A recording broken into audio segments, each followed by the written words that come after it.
Hey Aquarius, it's Lynn from Devine Central, and I'm here with your November 2023 tarot reading. I'm going to pull a card in various aspects of your life, and we'll see what the month of November has in store for you.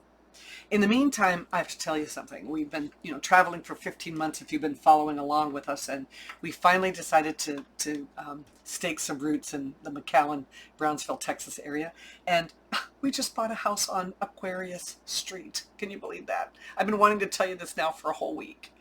All right, let's get more on that later, by the way. So let me switch cameras. I want to show you that I am using the Tarot of Trees deck today. I'm using it for my friend John, who just bought the deck, and I wanted to surprise him by doing some readings with it for him. All right, so let's get going. I've already shuffled the cards. We're going to look at work, finances, love life, or personal relationships. Ooh, the wish card. Can't have better than that, huh? All right, so we've got the High Priestess for our friends, family, and social. Ooh, the Star for our personal growth. Gosh, and spiritual growth, emotional, physical. We'll ask Spirit for a little bit of last-minute advice at the end of the reading. So let's start with the work category, okay? This is the Nine of Pentacles. And, we usually see this as a sign of opulence or a sign of wealth or whatever. But I see this as there's going to be some type of a job opportunity coming. You've earned it. You've worked hard for it.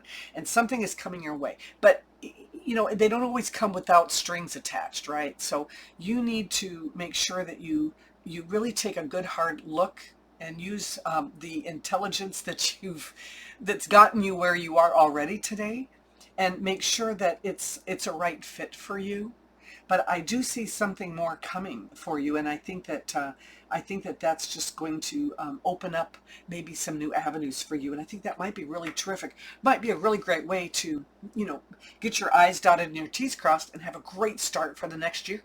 Okay, so for your finances, we have the Fool. So listen, I don't think you can pretty much do anything wrong this month. The Fool is on a journey, on a quest to look for the next money-making opportunity, and you should too. It's a sign that the universe has got your back and is watching over you and leading you down that primrose path. So jump in and be a part of that, and take the bull by the horns and see if you can't come up with some new way to make money. It always empowers me when I find some new talent that I didn't know I had that I could, turn into something positive. So get on that right now. Okay, so for your love relationships, we have the Nine of Cups. So for single people, this is the all your wishes come true card. I think that somebody is probably already presented themselves and you just haven't noticed yet. So stop and take a deep breath and start looking around and start trying to find your intuition, because the High Priestess comes up this month. Intuition is big this month. And so start looking around, because I think that you might notice that somebody's there for you that might be very good for you. Now, if you are attached and in a committed relationship, well, let me tell you, to me, it's a little different. For me, it says you've done so well, and you've been so comfortable that you don't feel like you have to try anymore. You get a little complacent, and and then, because that's when things get boring. That's when we start to drift apart, because we're not in tune with each other. We're not communicating with each other anymore, because everything's going fine. We don't have to. Don't do that. Make sure that you sit down with your partner, turn the TV off, communicate, and make sure that you are still on the same page. Make sure they are happy and they feel safe and they feel comfortable in this relationship. Ask them how we could improve that relationship. It's an interesting conversation, and it shows them how much you care. And that's what keeps it going. All right, so for friends, family, and social, we do have the High Priestess. To me, this is a wait and see card. I love my friends, I love my family, but sometimes there's drama. Sometimes people are always, having, little kerfuffles with each other. Kerfuffles, that's a Judge Judy word. I love that. But you know what?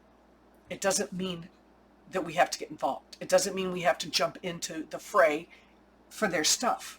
I think it's more important that you're going to pick up on it because your gut feeling is very strong about these people, and you're going to pick up on it, but that doesn't mean that you have to act on it. So sit back, wait and see what happens, because maybe they can settle it for themselves and you don't have to get involved. Finally, we have the star for your personal growth and development. And I got to tell you, you have spirit watching over you. Whatever you decide to do, whatever direction you want to take, you know that you are being watched over. Know that you're being led in the right direction. And don't feel afraid to go that direction. So, Spirit, what say you? Last card of the deck. We have the Page of Cups. All right. So, what happens? This is a card of change. This is a card of change of direction.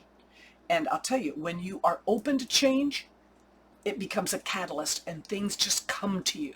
That's why I'm saying, whatever direction that you're feeling, go in that direction, because this card is saying that whatever you take, it's going to bring wonderful changes for you because you're open to them. So please be open to the 17th of the month. We have a tarot podcast group. I posed a very interesting question to them, and I want to see how they all answer it. Okay, so I'll post that probably around the 17th or 18th of the month. And I'm glad that you're here. Please hit the like button if you liked it, and also hit the bell if you want to be notified of any of these other videos that we're doing. All right, see you later. Bye.